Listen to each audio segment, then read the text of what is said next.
Welcome to Nerd Rage at Night. Today we're going to be watching our final feature match of round 2, and then our first one for round 3, which, embarrassingly enough, includes myself because as I did play this event. But before we get to that, I'm going to tell a little story from a few years ago. So, as a lot of you know, I used to travel around a lot to play Legacy, and sometimes when I was in the Midwest and in the South, there was a player that would show up named Zach Cook, and he played a lot of Death and Taxes and a lot of Infect. And I got to know him a little bit when Nerd Rage owner Norman Cohen's son completely punted against Zach in the top 8 of an event. So we got to talking a little bit, got to know each other, traveled around a few events together. And Zach would always have these 2 local kids in tow alongside him. And they weren't, really very good yet. This was several years ago. And I got to watch over time these kids kind of evolve. Especially one of them was interested in playing Miracles. So I got to watch him play Miracles now and then. And the highlight of this process that played out over a year or two was a complicated stack during an SEG Classic, where this player, with several spells on the stack, decided, okay, I'm going to draw a card and entreat the Angels with the Miracle Trigger and make a bunch of Angels and win the game. And so he attempted to do this. And it was my pleasure to point out that young Drake Sasser had forgotten whose turn it was and was trying to Miracle on his own turn, which you can't do. So there was no Miracle Trigger, there was no triumphant victory, and it was just one more notch in the learning process. Things have progressed quite a bit since then over the last few years. Drake Sasser has now made a name for himself as a member of Team Nova, playing on the SCG Tour, and also playing his first Pro Tour, and he is my guest tonight. So I want to welcome Drake Sasser. You just can't. You can't introduce me to people or interact with me around other people in any way without telling the story of me throwing that turn entirely in the garbage can, huh? I am. Our job here is to be entertaining as well as provide insight. Nothing more entertaining than a bad I'm trying to be entertaining. The fact that the story comes at your expense is just incidental. Just icing on the cake. Yeah, happy to be here, Joe. Happy to be here. You're lucky I didn't tell that story on Tuesday when you weren't even involved. That's true. I suppose you at least waited. Okay. So aside from that, moving forward, you've actually now had quite a bit of success. You qualified for your first Pro Tour. How did you qualify for that? I don't remember. I won the Open, I believe it was 2 or 3 Opens before the PC, in Indianapolis playing Modern Storm. And at the time, the finals of Opens queued both of the finalists for the next PT. And you played in your first SCG Players Championship last year. So lots of new high-level experiences for you, say, in the last 6 months or a year as compared to, say, the first couple of years. Yeah. Definitely there was a progression of leveling up throughout the years. Because, it did take years. Getting better at this game and especially being able to perform at a very high level is something, it's an endeavor that you're going to take on that takes a long stretch of time and requires a lot of commitment. So, yeah, it was finally, it's nice to see it pay off finally. Yeah, no, and I'm happy to see you to start to do well, too.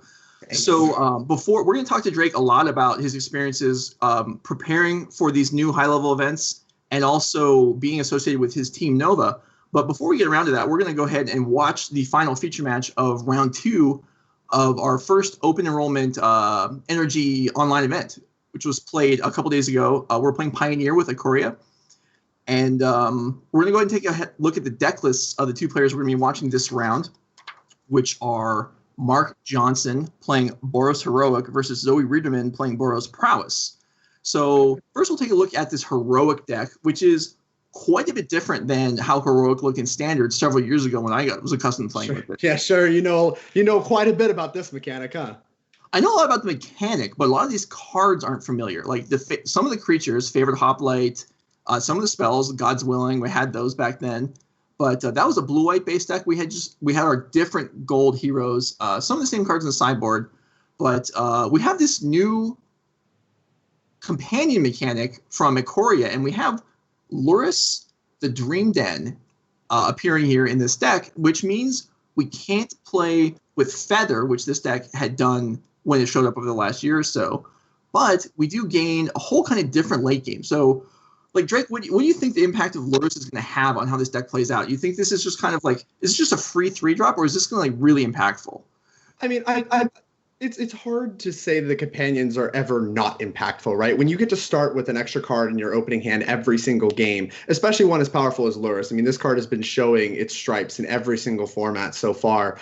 And in this Prowess deck, this Heroic deck in particular, it really shores up a major kind of weakness this deck has. Like previously, I think Heroic decks struggled a little bit against like very heavy removal spell decks, like trying to stick a creature and being able to untap all your mana and have protection spells up for that creature was sometimes challenging. Whereas Lotus is just this really good grindy threat that you have access to already in your opening hand that, recurs some of your threats. It can really help, every single turn. So you can just easily grind out any removal spell heavy deck with Lotus. And like I said, the way Lotus works, you can just cast your threat. Like if you have 5 mana, you can like play it and play a 2-drop threat from your graveyard without them even getting a chance to respond and kill your Lurrus. So yeah, I think it's a huge upgrade for the deck. I do too. I can remember dozens of matches playing old style Heroic and Standard back in the day where your first couple of creatures get burned off, maybe even just one, because you certainly could keep one creature hands. It dies, and you're stuck with a bunch of pump spells and nothing to do. And this just gives you a free creature to be able to attack with and also to recur the other ones. It's very strong. Yes. And also relevant is the lifelink, because Mark's going to be playing against Zoe Riederman, playing Boros Prowess, also playing Lurrus, but not quite sharing Monster Swifts here, but they're very different deck. So we're going to see here really a push to do, we only have to get started with the creatures, and then we have burn spells to really finish things off, unlike the other deck, which is trying to go all the way with the creatures. So given that they're both aggressive red strategies, I'm very interested to see, I have not played this match personally, I'm interested to see who having Lurrus, like having access to the card Lurrus favors more. Because I think both decks are going to be in the position where they're both trying to stick a creature and they're both trying to interact in some way with their opponent's creatures. You have Reckless Rage out of Mark's deck, and Zoe has no shortage of burn spells for Mark's creatures. And then obviously the lifelink is going to come up in both situations, where if we're in this racing situation, every point of damage matters, but you both have this, this life-linking 3-drop creature on curve every single game. How does that, who does that favor? How does that shape how this matchup plays out? I'm very interested to see how that goes. Yeah, it's definitely going to be important. It also, the fact that so both players have like small creatures, obviously that's what Lurrus forces you to play with, but one of Zoe's small creatures actually generates card advantage on its own. Now, it's going to be difficult to play Lurrus and Abbott in the same turn and be able to play the card that flips over. But if we get to the super late game, which, to be honest, is probably not going to happen, it could play a role in this matchup. I think we're both interested to see what happens. Let's go ahead and get this started for tonight. Very excited. Mark's vibing. Okay, I was back there as to what was going on, but yeah, So Mark did stream. Is that what's happening here? Mark streamed, recorded himself streaming the event. So we are to be looking at while we watch the match. Okay, that's fine. So if those of you that get tired of the gameplay can go ahead and gaze fondly upon Mark's in the corner of your screen. Love a little extra eye candy when I'm watching Magic. Certainly we're interested in that. So we have Mark starting off here on the play down a card with a mulligan. So I guess we had to sort of, with Lurrus, we mulligan to 7. Yeah, no play on the first turn, but Zoe develops a little bit with Soulscar Mage. I think this could be very impactful. Zoe having a 1-drop creature and Mark having to start playing creatures on turn 2 means that Zoe A gets to untap with the creature first, and B, if she has a removal spell for this Dreadhorde Arcanist, she gets to start pushing damage immediately. So being able to have a 1-drop creature, I think, could be very impactful here. Okay, now we had, during the Invitational that we ran a few weeks ago, kind of as just a test event for running this whole setup, we had Zoe playing Prowess, and we observed a habit of keeping 1-land hands with this deck, and it worked out fairly well a lot of the time. Now, there's no way to know whether she kept a 1-land hand or she was planning on seeing if she could hit with Light Up the Stage, which she did manage to do, and is able to play the second land and get a free shock, but that's not enough to kill the Arcanist. And Arcanist does a lot of scary things in this deck. Well, it does shrink the Arcanist, which means it will not be able to flash back a spell if she does elect to shock it before it goes to combat and targets a spell, right? Yeah. Now, obviously, Mark has access to some pump spells here. We can look at that, and I believe if he chooses to, he can grow it outside of Shock's range, like shrinking its power too low. But we'll see exactly how this plays out. That's something you would have to anticipate beforehand, and we're going to see he's not even going to bother. He's just going to attack with both creatures. It's very interesting here. I believe he might be just trying to represent like a God's Willing or something like that. Really kind of make Zoe think twice about casting burn spells. But I think she's going to be interested in using her mana efficiently either way. Yeah, that is interesting. This definitely we could have gone. I guess we can still protect the Legionnaire with the Titan Strength from the shock. But yeah, we could have attempted to get in for a lot more damage there. But a lot of respect being given for what Zoe might have. Well, if Mark understands a little bit more of this matchup and understands that getting on the board is more important than pushing damage, then I do like his play a lot, and I'm willing to trust that he has a little bit more experience in this particular matchup than I do. And here we do see the Titan Strength protecting our Legionnaire from shock. So this is going to, like you were saying, the Soulscar Mage will prevent it will make the damage kind of relevant, even though it's not going to fit. Well, okay, well, I'll take that back. We have a second copy of shock, so the creature is going to die anyway. And notably, only one scry out of this, not two. We do lose the scry from Titan Strength. So there's a little bit of equity in responding with the shock versus like waiting to do anything else. Definitely.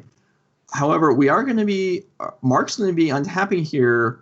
It looks like with Arcanist untouched. So it's going to be able to get in and do, have free reign to cast whatever spell Mark chooses. And he's going to have a lot of choices. Oh, yeah. I mean, this turn could look gross because Boros does give double strike. So he could like Titan Strength, Boros Charm for 4 damage, then flash it back for double strike. I mean, I don't know if that's the most efficient thing, but he has a lot of options being able to flash back this Boros Charm. You can see him eyeing the Lurrus as well. That's also a pretty attractive option. Does get him on the board, which we saw him prioritize earlier on turn 2, or turn 3, I'm sorry. If we're counting this up, so Arcanist plus Titan Strength gets to 4, and then Flashback Titan Strength would be 7, Boros Charm double strike would be 14, which is almost there. A point short. A point short of just a straight kill against a tapped out opponent. And now Mark's looks like he's going to choose to play the Lurrus, which, yeah, I mean, if we're pushing Zoe down to 1, but we're at 10 with her having 2 creatures on the board, that's not very safe. So the Lurrus certainly gives Mark some more increases the chances of actually getting untapped for another turn. Zoe also has more blockers too, so Mark doesn't have that much reach like Zoe does. Zoe has a lot of burn spells for reach, so Zoe getting Mark to 1 has different value than Mark getting Zoe to 1. Right, and now with this, if this Lurrus goes untouched, the Legionnaire in the graveyard actually will be able to come back out next turn. There's no guarantee that Mark chooses to do that, although if he draws another land, it's certainly on the table. So an attack here. I think is there a way that Zoe can assemble lethal here? This Wild Slash on Lurrus is nice after blocks. I like this play a lot. Yeah, this is very cool. I don't see before this. I did not see a potential lethal here, but it is obviously going to be another chunk of damage. And Zoe is now under that 15 total that she was at previously, which was out of range for Mark. But now there's a blocker in play, and without removal available, Mark is going to be needing to draw something here in order to be able to push through a win. Otherwise, it looks pretty dicey. Yeah, it does look tough. I mean, I don't know if I haven't checked again to see if there's any way to give this Arcanist Trample. I'm sure there are. But being able to give this Arcanist Trample and double Titan Strength on it, or Arcanist naturally has Trample. Oh, it does. I definitely forget that. I think I overlooked for a moment, and because it's easy to do because it's kind of the secondary ability of cards. Even though it's the first one typed on the card, it's not the one everyone thinks of. Yeah. So we do have here. So if we're at the same point we were at last turn, where we can get to 14, that will be enough. As Zoe's blocker, it looks like it's only a 3/3, which is going to come up a little bit short. Yeah, I mean, that looks like the play he's going for, which makes sense. I mean, Zoe's tapped out. There's nothing I can think of in the format that she can have, no free spells. So this looks like it should be lethal in game 1 going to Mark. Yeah. I don't want to get too far ahead of ourselves, as yesterday we had games that looked like they were going to be decided, and then it turned out to turn things around right the last second, even though they maybe shouldn't have. But I mean, that's what makes Magic great, Joe. Yeah, definitely, yes. That's a big part of Magic. It's not just the cards you draw; it's also the execution of the players. And Mark does take down game 1, and we'll go ahead and take a look at Mark here. He is now. This is not. You may look at this slide, this profile, and say, "Oh, Mark Johnson thinks he's a clever guy. He's funny." Well, that may or may not be true, but Mark Johnson actually is a Zamboni driver. Not probably a profession that you run into every day. Certainly, well, there are very few Zamboni drivers in Southern California, I'm pretty sure. Going through some of the other notes on the slide, he's had some success on the NRG circuit. Biggest pet peeve is missing top 8 and tiebreakers, and he's always wanted to go skydiving in Australia. Drake, have you ever been skydiving? I have never gone skydiving. As a man that is scared of heights, I believe skydiving is going to be one of those that stays on the off-limits list. Okay, so I can tell you, as we go towards the sideboarding now, I am also not fond of heights, but I went to a bachelor party a number of years ago when my best friend, when I was younger, was getting married. I was probably about 25 at the time. And for the bachelor party, he wanted to go skydiving. And so that's what we did. And I got to tell you, as someone who doesn't really like heights, skydiving is, yes, it's scarier before you jump out of the plane.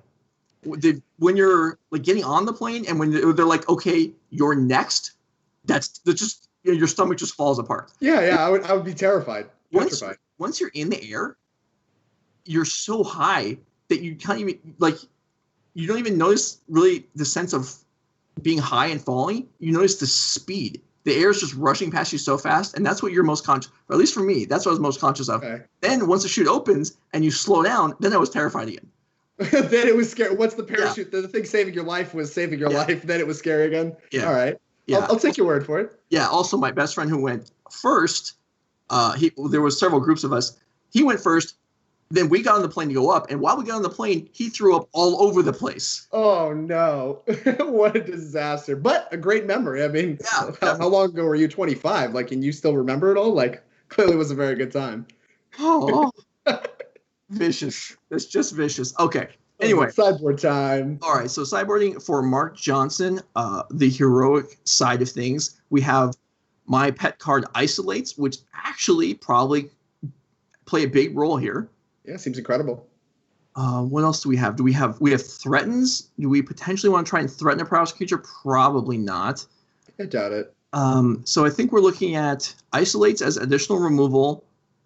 Last season, Zoe's Prowess deck had it took advantage of the graveyard more. We were playing Modern at the time. Now in Pioneer, I don't know that the Prowess deck really utilizes the graveyard also. I don't think we'll see Rest in Peace. I mean, shutting down your own Lotus is definitely a non-bow as well. Yeah. So it's interesting, actually, that we're playing Rest in Peace and Lotus in our own deck. Clearly you're scared enough for the graveyard decks that it's worth shutting down your own Lotus in those matchups. Right. So I think we'll see Isolates for sure. Maybe we'll see some of their pump spells, protection spells. That I wouldn't want to make a guess on what Mark's going to bring here. As far as Zoe's side, what do you like? Well, Zoe, I think we saw a little bit of how Game 1 played out, where Zoe wasn't actually quite aggressive enough. I mean, she has a lot of grindy elements in the form of Runaway Steamkin, which is somewhat of a grindy card, and Avid Hero Keep. So I'd like to see Zoe switch to maybe having a little bit more removal spells, especially things like Chain to the Rocks is one that looks really attractive to me. Whereas something like Eidolon of the Great Revel doesn't look as attractive to me, right? Like if we're on the plan of, needing to be a little more reactive, because clearly Mark was able to kind of get more aggressive, take the aggressor role in Game 1 and just kind of punk out, so to say, Zoe with the Boros Charm Double Strike. I would like to see a little bit more removal and a little less aggression. So I'd be reaching for the removal spells. So things like Searing Blood is a maybe, but I think it's noticeably worse than Chain to the Rocks. I would not be shocked if she just brought in the set of Chain to Rocks and called it a day. Yeah, sounds good. All right, well, let's see what actually happens. Okay, so we're going to have Zoe on the play this time. Remember, Mark did take a mulligan last time and won despite that. So we'll see if he's able to keep a full hand this time. And it looks like he is. Both players on 7 this time, and Zoe will kick it off with a Swift Spear to attack on the first turn. Yeah, I mean, once again, another 1-drop on 1. Good hand out of Zoe. I think getting the board early definitely matters, although it wasn't enough to swing the game in her favor in the last game. Wow, Mark choosing not to play a creature or playing the Swift Spear in turn 1 and like favoring the 2 life points over it, I think says a lot about his thoughts on how this matchup plays out. Yeah, well, so it's not only the 2 life points. Let's take note. It's the fact that the Swift Spear is the only creature, and he's probably waiting until he can protect it on the second turn. That's true. So we're going to see a 2-drop is drawn, but we're going to lead with just the Swift Spear and then hold up. Ooh, the very rare blocking Swift Spear. Very often said it comes in tapped and attacking. Not this time. Yeah, so we'll see. Now with a lot of mana, Zoe is potentially going to be able to, I was going to say potentially be able to overload the protection. It's not even going to be the case. She's going to completely sidestep that and just go for light the stage. So what's your opinion on the way Zoe played this? Like last game, we saw her attack her Soulscar Mage into an untapped Dreadhorde Arcanist. Mark did not block. Here, she refuses to attack the 2 Swift Spears into 1 Swift Spear in order to get the light up the stage spectacle trigger, or I guess not trigger, but status. What do you think of that? Do you think she's changed her mind about how this is playing out, like holding her Swift Spears on defense? Well, it may be, yeah, I don't know. It's hard to say. It is the threat, having played a lot of Heroic, the threat of protection on the creatures plays a huge role in your ability to win games. We may be seeing that here, where it's, the uncertainty of not knowing what's going on or wanting to wait for more removal leads the other, in this case, Zoe, to just slow things down and try and play it safe. And that often leads to Heroics gaining position on you. And we're going to see here, now we have Chain of the Rocks. That's great. But actually, Mark has a choice of ways to deal with this. Yeah, I mean, the Light of Hope is easily the most attractive, right? Because if you go for a protection spell here, not only do you lose your protection spell, which is arguably one of your more powerful spells, as we were just discussing, but they also just get your creature lightning striked, whereas that doesn't even happen like onto the next turn, right? Like because she's not going to be able to cast this lightning strike anymore, so she has to use it now or never. Yeah, and also and she still he still has the opportunity to do this at the end of turn once she decides to commit her mana somewhere else. So definitely some damage coming in here. Let's see. Are we going to see a block this time with Lightning Strike available? Yeah, I think your blocks are just really bad. It's unfortunate because life total certainly matters. This block, I don't love it because it's going to get Lightning Strike. So clearly he really prioritizes padding his life total. Right. I think. Where's this Lightning Strike going? Upstairs. Now this turns on the protection spell, unless she has like a Wild Slash or something. So, okay, we see further, yeah. And there it is. There is a Wild Slash. Another option would have been to just, from her side, just to pass on damage, as her Swift Spear was, at the time, was outsizing Mark's creature. Yeah, I mean, I think I liked that particular play a little bit more, but, I mean, the way it played out, I don't think it's bad for her. Like, being able to trade the God's Willing with a Wild Slash, I think is generally a very favorable trade for her. No, I agree with you there. So we see Mark redeploying creatures, but certainly now kind of, very much on the defensive. And I wonder if Mark has any regrets about not playing the Swift Spear in 1 now that he has drawn basically nothing but creatures for the entire game. Like certainly the kinds of things you want to be drawing in this matchup. I think Favorite Hoplite especially has like a lot of power in this matchup, being able to prevent the damage dealt to it. But like we're just constantly, it feels like a step behind, being both on the draw and taking turn 1 off. Yeah. So here we see the Zoe attacks again, and I wouldn't be surprised if we saw we did see it pass this time. I don't know really what good that does Zoe. If the plan there was to not play anything, then I'm not sure why we attacked. I mean, I don't hate it if her entire plan is to play Lurrus. Like, it makes Mark think a little bit more with all of her mana up, 3 cards in hand, about what's going on. Notice she played her land post-combat. She probably is a little bit flooded, hence the Lurrus play here at the cost of 2 life. But I think I still like the attack. Not that it's completely free, but when you are there's as much of a delta in life totals as you see here. Like the points, any extra point you can slip in is worth a lot more, and you still don't really expect Mark to do a ton of attacking on his next turn in case Zoe, ends up with a removal spell or 2. Yeah, I was a little surprised not to see Mark free up that the 10th District Legionnaire at the end of the turn, but now I'm thinking Mark is probably planning on using this Light of Hope to actually gain life.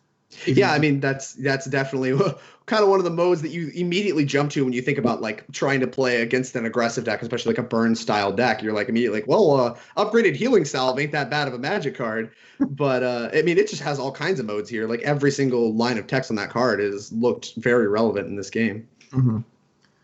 So, okay, another reason that actually just occurred to me to not play the Light of Hope on the Chain of the Rocks is that Zoe could replay it the next turn with the Lurrus. As right now, even though the Lurrus is in play, she doesn't have anything to cast from the graveyard. Yeah, I mean, like you saw her play another land there. She's definitely flooded out at this point. I don't think you really want to hit your 6th land drop in your mono red deck, or I guess Boros deck, but still your Boros aggro deck. Mm-hmm.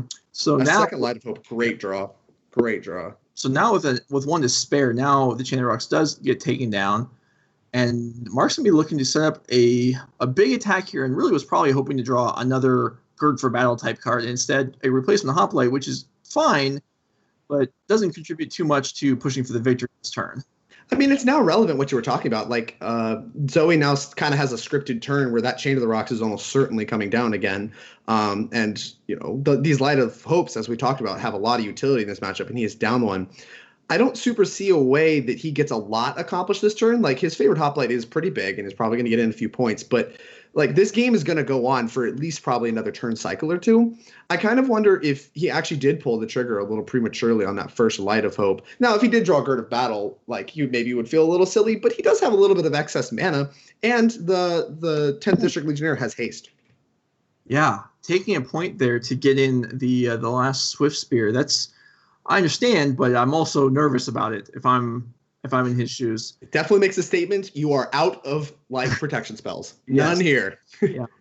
I'm at 5, and I don't want to die to removal spells. So let's see what Zoe's got. 2 cards in hand after the draw step. Light of the Stage. Okay. That's a good one. That's a very good one. It is. Two more cards coming. No spectacle here, so we're paying full price for it.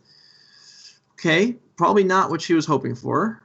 Well, the land's not great. A creature to add to the board could be worse. Yeah, so definitely the land is unnecessary. Yeah, we can go creature here, and then we can play the Chain of the Rocks, which even if it gets freed up again, at least the favorite Hoplite will reset. Or alternatively, we could try and take out the Lotus. I don't know. I could see arguments both ways. We'll see what she's going to decide right here. I think the Lotus probably has. Yeah, I think the Lotus is a slightly larger threat, but the 4/5 is certainly not not. A second Chain to the Rocks. Well, that explains it all. So she has a pair. She can take the Hoplite also. And now these Prowess creatures are so large. The blocks look so bad. That second Chain to the Rocks was huge. That was really nice. And I'm sure it came as somewhat of a surprise for Mark. So he's going to get blown up here down to 1 life. Zoe's Luris does die, but that probably doesn't matter too much at this point. And she does finish up and take down game 2. Mark going to go ahead and pack it in. I mean, and what we saw there, I think, was really interesting. In game 1, we saw creatures constantly sideways. Both players, given the opportunity to attack, did attack. There, basically every creature that was played past turn 1 was staying on defense, and they were just kind of building up these giant boards. That game certainly played out a lot differently, and I think spoke to kind of how both players see the matchup playing out after sideboarding. Yeah, and sideboarding is both sides are definitely going to be a little bit slower. There's more removal. Things are just going to progress, and there's also Luris is irrelevant in all games, but this game is the one where it really mattered. Both players cast their Luris there, and it mattered for both sides of the table. So here we see Zoe, who just won game 2. She's an up-and-coming player from Vernon Hills, Illinois. She's getting close to breaking through. Hasn't quite got there yet on the NRG series, but 3 top 32s. She's getting closer, starting to play online. Some success there with the top 8 in a Modern Challenge.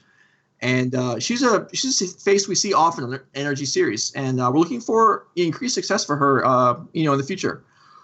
So let's go ahead and see if she can take down this match, or if Mark is able to continue up from his game 1 victory. Again, we'll look at the glance at the sideboards here. I don't expect to see any changes. The players probably kind of had things mapped out the way they wanted for game 2. But there's a little bit to talk about on maybe switching around some. Maybe you cut some 1-drops on on the draw when they're less effective, and on the play you maybe want to get a little bit more aggressive. But based how game 2 plays out, I don't think either player are really subscribing to that ideology.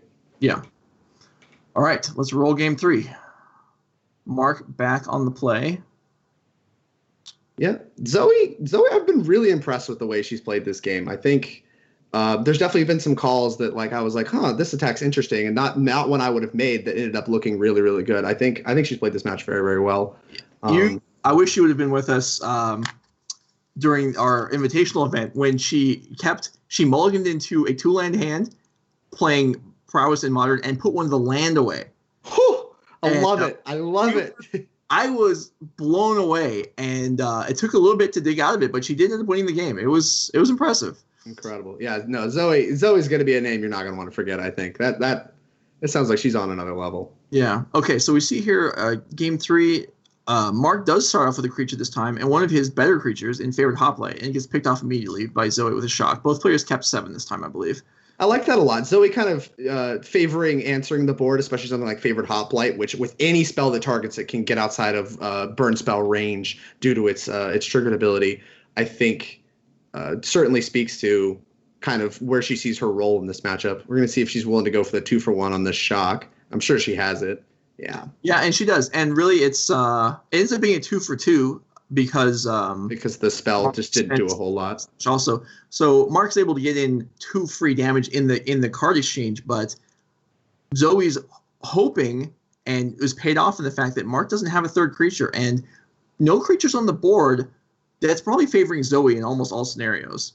And Mark, I think not playing Lurrus is kind of heads up there. It's pretty tempting to get something in play. Also, I mean, she's been through 3 different shock effects, right? So it's like very tempting to be like, okay, well, maybe she's pretty low in removal spells. But like, she hasn't been playing lands. She hasn't been playing creatures.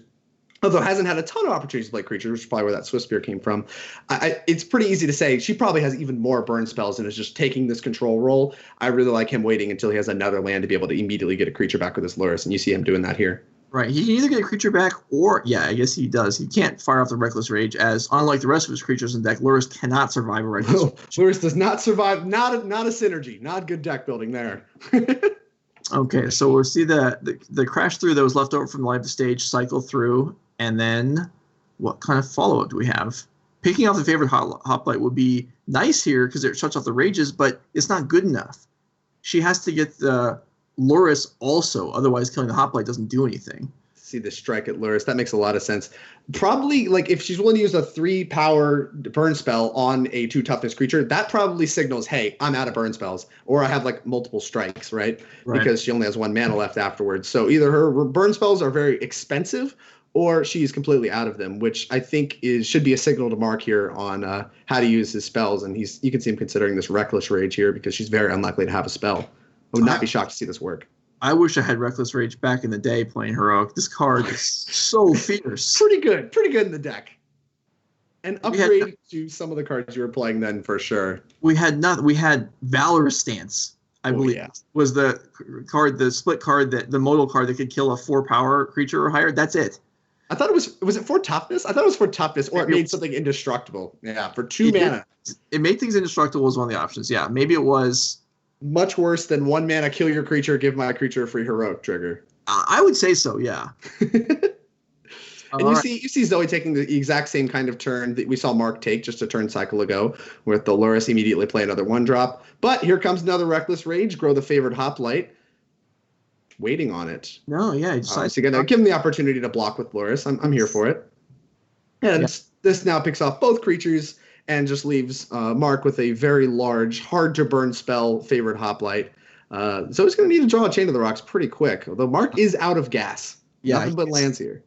So yeah, this is she doesn't know this, but there is nothing left on Mark's side. Although maybe she could assume that as really the only thing he wouldn't have played this turn left would be like maybe another creature removal spell. So we see Zoe replay with a pair of creatures, including Abbott, which picks up a free land. Ooh, that's a good one. It's good. It's not doesn't interact with the board, but yeah, it can push a lot of damage. We can get. I mean, yeah, it threatens lethal next turn with Zoe not blocking here, like being able to give double strike for 10 double strike power. If she refuses to block again, it's just going to immediately end the game. So it's a nice one to bluff. You see him holding the planes here. Very, very good habit to do in Heroic. Always bluff that God's willing. I wonder, should we have just fired off that charm to put Zoe to 2 right there? I mean, it's kind of the same thing we talked about in game 1, where putting Zoe very low just kind of informs her blocks for the rest of the game because you're spewing everything to get her to low life total without any reach at all. So I do kind of like Mark holding back a little bit on the Boros charm, just kind of not letting her know just how much of her life total she can use as a resource. So this is kind of the trend we've noticed with Zoe's plays. Huge turns developing, and sometimes players dying out of nowhere. This life to stage with the rights to the cards might have been lethal here. Instead, it looks like we're going to get in for 8, which is still a ton. Empty-handed now. But and I think it's pretty free for her to block. Like at this point, she's so far ahead on board now that her mind should be going, how do I lose this game? Right. What does it look like where I lose? And it's certainly not blocking and getting Boros Charm should be somewhere on the radar, given that's what happened game 1. Yeah. So we'll see just exactly how many things she wants to block with. But I expect at least a block here with her being so far ahead. And maybe Mark doesn't even attack. Maybe he tries to block, Light of Hope gains the life and kill a creature. I don't think there is an attack here. I think a God's willing draw would have won the game. I'm not sure anything else would have. And I guess the second Boros charm. But, and Zoe at this point, too, should also be thinking that at least one of Mark's cards is likely a blank. Given that he has done nothing while she is sitting here developing her board and crashing in, it's pretty likely that at least one of his cards is a blank, maybe even two. So can she beat Light of Hope, putting Mark up to 7 life here? With 1 block, she would still have... Whoa, what a draw.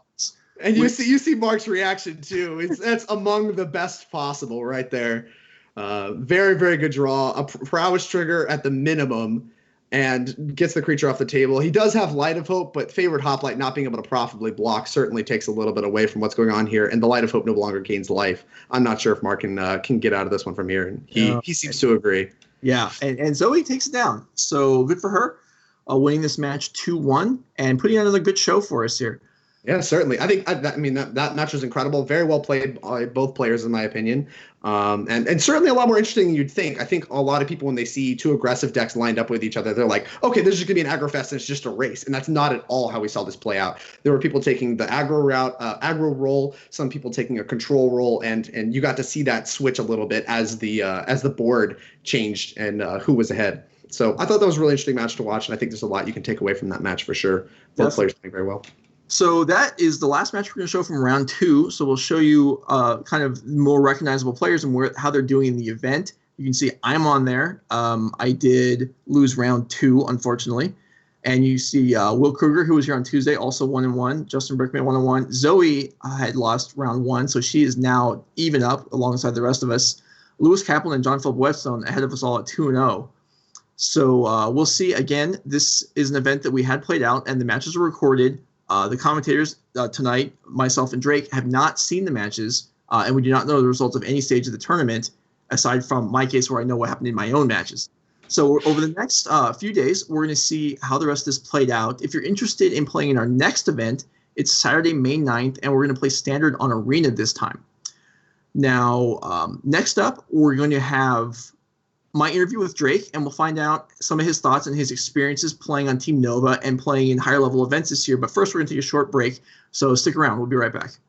Bye.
All right, that was a cool first match. I hope you all enjoyed it. And now, before we get to match number 2, which again is going to feature me attempting to pilot a deck in this format, I'm going to talk to Drake for a few minutes here. Now, Drake won his first PTQ and played in his first Pro Tour a few months ago, and played in his first really exclusive high-level event, the Star City Players Championship last December. So I'm going to have several questions about that. But overall, just what was kind of your impression of transitioning to playing higher level Magic, where your opponents are probably more credible, and it's kind of a whole new thing, really. Yeah, I mean, it's definitely different. You see that's a consistency across everybody that talks about playing at a higher level, playing on like the Pro Tour, playing in the PC is very similar. playing against good players, playing Magic against good players is a completely different game. You can pull off bluffs and stuff like that you know the other players are going to respect. You also know that they know how matchups play out, and like your opponent knows how you know. So there's levels to the game that goes above just playing your cards optimally, which is what you see in a lot of like early rounds of Magic when you're playing against players that maybe aren't as experienced and stuff like that. A lot of it is just playing your cards, using your resources efficiently. The game becomes something different when you're playing against a higher level and a higher competition. And so that is something that was very cool for me to really experience, just like diving in for the first time, playing at these high level events. So what was, were you aware of did you put more time into it, more effort, or was it kind of the same? Or did you have to approach things differently preparing for these events than you would say for a regular open or a PTQ? Oh, absolutely. I mean, no matter which way you slice it, I prepared more for both events than I did for things like opens and stuff like that. And part of that is due to time constraints. When you're playing on the open series, you usually only have like a week or two from the last open. It may be a completely different format to kind of test and collect yourself. Whereas for the PC, we had like a full month of solid testing that we could get in if we wanted to. I mean, you could test 24 hours around the clock. It's probably not wise, but you could do it. And the same is true for the Pro Tour. Like as soon as I queued, I had like 4 or 5 months that I could test. And I mean, as soon as the cards are released, as soon as like Theros Beyond Death was spoiled, I could start drafting. I could start playing Pioneer and stuff like that. So I definitely prepared a lot more for these events. The PC in general, I think, was even weirder from like a normal preparation. Like I feel like a lot of the time you're trying to find the deck that you are winning the most matches with, the deck that you feel either attacks the metagame or is just the best deck in general. And like once you have the best deck, find the best configuration, right? That feels like the thoughts when you're preparing for an average format. Preparing for the PC, you know a lot more about the other PC competitors. You've been playing against them all year. You know the archetypes they're known for playing, the kind of stuff they're good at, and that's the stuff they're going to favor. Because when you're going toe to toe with like the best of the best, you want to know your own deck. You want to know all the ropes, and so you get a lot of equity out of knowing what's going on in archetypes you're familiar with, and you see that leveraged a lot when you move into the PC, both with metagaming and people obviously just sticking to what they know. Now, for myself, I played in that PC also, and I had kind of been away from the tour for a while leading into that because I didn't have to work to qualify that year. And also that year was kind of the first year I really wasn't involved with a big Magic team. And you are a part of Team Nova, which is focused on the Star City Tour. You were a founding member of the team, is that right? That is correct. So did you practice with your team or just gather insight from the team, or were you kind of just solo working on your own for the PC? Well, because half the team was qualified for the Players' Championship, we did break off. Right. Yeah, flex. I ended up testing with Harlan Führer and Zach Allen. And Harlan, that was a group of people that I ended up working with a lot towards the end of the season. As I was beginning to slip a little bit, I kind of got with them. We started working together, and we accomplished a lot. Like all of us did very well in events from when we started working together. And so it was a very natural transition to just the three of us were all qualified.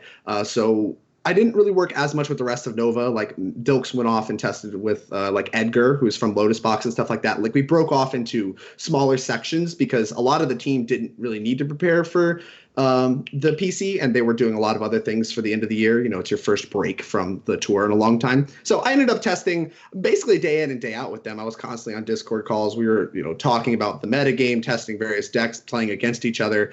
I mean, basically kind of what you'd expect out of testing with people is just mostly like figuring out what everyone else is going to be playing and what's the best way to attack that with your range and your skill set.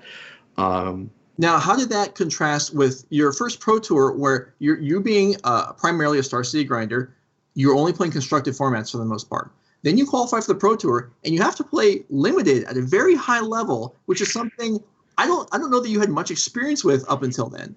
Maybe that's still now, but I mean, I originally the reason I transitioned into playing more Star City Games events that over things like PTQs, PPTQs, stuff like that, was because of limited. Like I really did not love like playing limited PTQs, and I had played a limited RPTQ when I had won my first PPTQ, and I just had such a miserable time playing a limited RPTQ. I was like, this sucks.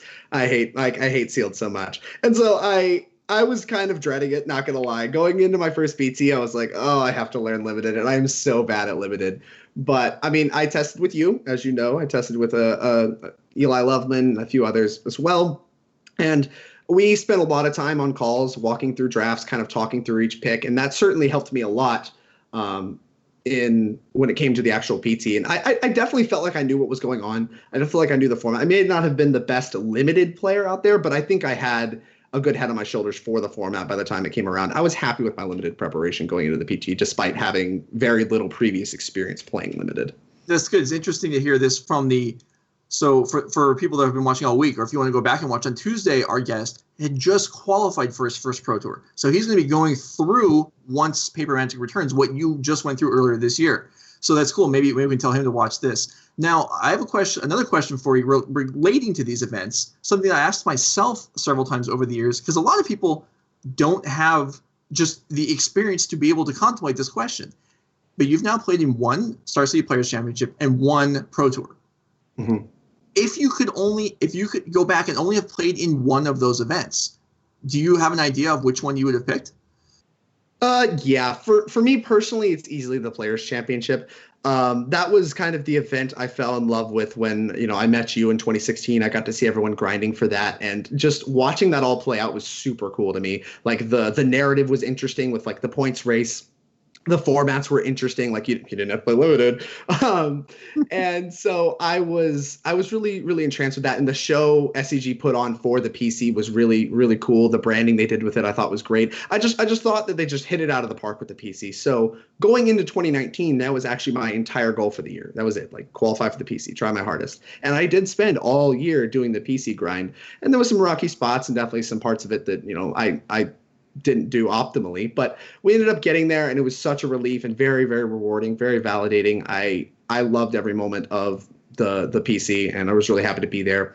The PT was an awesome event too, don't get me wrong, but I ended up more or less qualifying for that, like kind of as a byproduct of playing SCGs, because they started giving the PT invites on SCG events. So that wasn't something I was actively targeting at the time. But having now played my first PT, it was better than it was a better experience than I expected it to be. And so it is closer than it would have been had you asked me like middle of last year before I had played either one of them. I'd be like, I just want to play the PC. Like get out of here with this PT stuff. And that's why I'm curious about your opinion after having played in both. I have played in all four of the PCs, although likely I won't be playing any more of them. And I've played in – it's funny. I always told myself I'm not going to be one of those people that forgets how many achievements they have. And yet I think I've played in 16 Pro Tours, but I'm not actually sure. But because I used to kind of think about this question myself. And for me, it was always like, yeah, if I was going to be like gold level and be qualified for all the Pro Tours for a year, I would choose that over a Players Championship. But if we're comparing one Pro Tour versus one Players Championship, I think the Players Championship it's hard to say it's a more prestigious event, but it's an event where it feels very special to be at it. Yeah. And it's unique, and it was just really cool. And so I actually have the same answer you do to that question. I mean, I think the average EV of like the current PTs versus the PC, like if you just want to go off strict money, is now favors the PC. But I mean, nothing replaces the pampering that SCG gives you. Like they fly you in, they put you up in a hotel, they feed you all day long. Like it's just such a pampering and a unique experience that I think is a lot of people would find more valuable than, I mean, playing a PT is prestigious, but there's something truly special about playing in a Players Championship. Yeah, there it is. And definitely, the Star City Players Championship is great. The Nerd Rage Championship, also pretty cool. I know you don't have experience with that one. I think I'm going to give that a try. Start playing some Nerd Rage events. That is an event that has been interesting as I've watched the Nerd Rage series kind of grow and get larger. It reminds me a lot of early SCG, and it's something that, I would like to start getting out to those events and potentially qualify that event. Right. And so just briefly about the series here. Now, part of what you're watching over the next weeks and months and however long we do this, we're in a process of determining how far we can take these events that we're running online. And there is potential if things go well. And you want to do the well, sign up for the events, watch the broadcast. That's what we're looking for. That the Nerd Rage series points race transitions into online events. That's not a guarantee, but it's something that we're considering as the year moves on, because again, we don't anticipate live events coming back anytime soon, unfortunately. But we're trying to make do with what we can in the meantime and trying to provide good events. And we'll see how things play out. We're not going to have an online event that's the level of the PC or a Pro Tour, but we're doing our best, and we appreciate you with being along with the ride. Drake, thanks for sharing your thoughts on that. Is there anything specific you want to mention before we go back to the next match? Not to know of. Just for those of you out there that are playing and you're kind of waiting for your big breakthrough. This is something I struggled with for years. Is I always felt like I was really close, I was good enough, and I just kept falling really flat. It is something that takes a lot of time, and focusing on the process instead of your results is easily the most important thing. People say that a lot, but as someone who legitimately at one point in time thought I was never actually going to do it, I was never going to make it to the PT. I literally just I didn't have the capacity. I did not have the human potential to get there. I was just convinced myself. I didn't think you were going to either. Oh, thanks. I saw that miracle, and I was like, wow, this kid, he's got a ways to go. And you were young. You weren't that young, but you were young. And but you've gone a long way. And I really like these, huh? I think that Drake from 4 years ago wasn't capable of the analysis that they're able to give now. It's just play experience, and really it's not just playing, it's also putting thought into it. And I think you've done a really good job, and the progress is really cool to see. Yeah, those of you struggling, keep at it. You'll get there one day. Trust me. Okay, so now we're going to watch our second match tonight, which is a feature match from round 3 as we're moving deeper through this tournament. And we're going to watch me play. Uh-oh. So our next match is going to be myself playing Lotus Breach combo against Quang playing Mono White Devotion. So let's go ahead and take a look at those deck lists. Here's my Lotus Breach deck. The main deck is pretty stock. I made only, I think, one change from what I was playing previous before iCourier was released. Any changes from the PT that you played it? There are numerous changes from the PT. Yes. Okay. The mana base has changed slightly. I'm no longer playing Sacred Wayfinders, which I eventually decided the value from those is mostly in blocking, as getting a land is fine, but you can generally find your lands anyway. I'm actually playing a couple opts to smooth things out, partially because a very common interaction of the deck is you have a Lotus Field in play, and then you play a Thespian Stage, and your turn is going to consist of tap Lotus Field, use to activate the stage to copy the field, so you have 1 mana left over. So the opt fits in very well where you can play it on turn 1, or you can play it there where you have a natural hole in your mana. A big difference, though, from a lot of lists is in my sideboarding, where I feel a lot of players kind of concentrate on ways to remove permanents. And we do have artifact hate here, but we don't have to bother with enchantment hate, because the Nif Misses and the Ugins, I feel like, really give you the ability to just win and ignore enchantments. We're not afraid of graveyard hate, Rest in Peace, or Rafter's Cage, because the feeling is we can just win with Niv Mizzet anyway and not worry about it. But let's go ahead and that's my views. I'm not always right about these things. And we'll look at Quang Vu's deck, a Mono White Devotion, which so we had a white Devotion splashing blue earlier in the week. This time we're on pure white. We are again a Yorion deck, though. And so we have a ton of lands. This time I didn't screw up and tell Max that the deck list was wrong, because I recognized that there actually are this many land in the deck. And we see, I believe this is the first time that I've at least observed companion in the sideboard and then a different companion in the main deck. Not like we saw with Justin Brickman's combo deck. We had the other 3 copies main deck. Here we have different ones. We have Lurrus in the main deck alongside the rest of the cards. So that's really the big change for this deck coming from before iCourier was released. And it's super impressive in this deck too. Like, you can recur. You see the Baffling Ends there. You have removal spells that you can recur. Also, I mean, 1/2 of the combo is recurable in the form of Walking Ballista, and that in of itself is kind of an engine against decks where you need to pick off small creatures. So I really like the inclusion of Lurrus a lot here, both adding to Devotion and just adding another grindy element to this deck, which is a lot of what it was already trying to do with cards like Knight of the White Orchid and stuff like that. Yeah, one issue that potentially could come up, and we talked about this earlier in the week also, is that when you have a 2-card combo and now we're playing 20 extra cards, we're just less likely to see it early in the game. But apparently the increased power of the ability to grind, both with more card advantage type cards and with the Yorion jumping in to reset a lot of the a lot of the engines in the deck, apparently makes up for that. And this is not the only copy of this deck you'll see out there. This is a strategy that's kind of showing up. Yorion with numerous different come into play effects We saw it with Sultai, and here we see it with Mono White Devotion. So this is certainly an example of where I think companions actually do add interesting discussion when it comes to deck building. A lot of times people are like, oh, it's just free to include this companion, and they talk like that.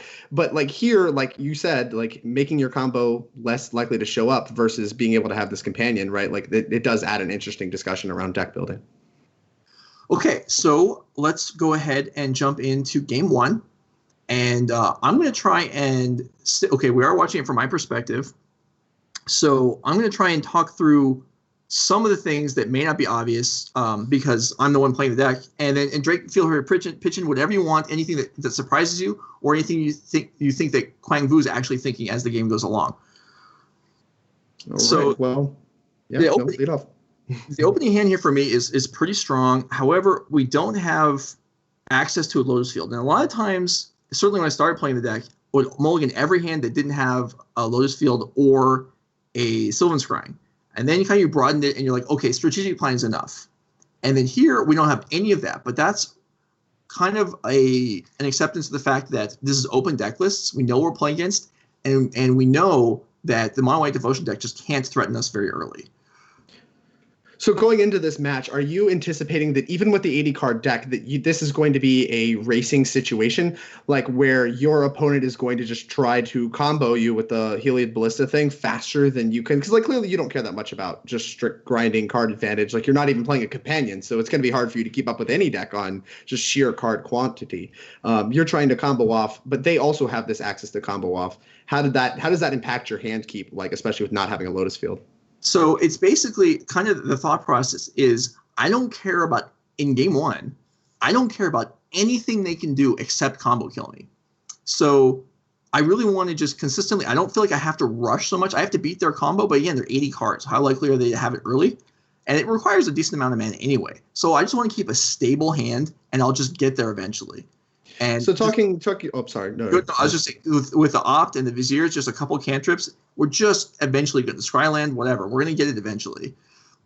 Do you? I don't know exactly how this matchup plays out. Do you care as much about Gideon of the Trials as kind of people seem to imply when there was a lot of discussion around this deck? People would talk about how Gideon of the Trials is one of the best ways to fight both this deck and Dimir Inverter by just making that emblem to keep you from losing the game. How much does that actually disrupt you or impact your combo at all?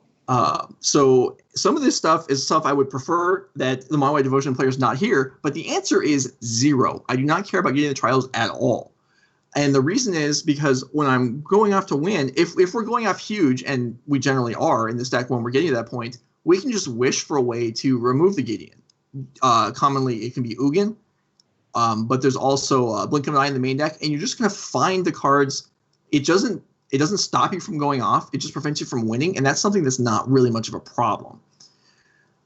So this is a matchup where, again, we also have Gideon's Intervention, which they can shut you off of a card, but it's very difficult for them to actually cripple you enough to prevent you from winning without winning on their own.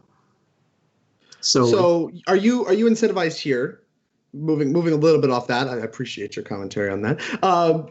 You seem to be spewing a lot of spells this turn, blowing everything you have, but you didn't have a breach or anything at the start of this. You just kind of had to pour through the pages, the hidden strings, and a few opt. It looks like you were. Are you a little worried about dying on the next turn with Quang? Open deck list. He plays Heliod on 3. Are you concerned about dying next turn, or do you think you could have waited another turn?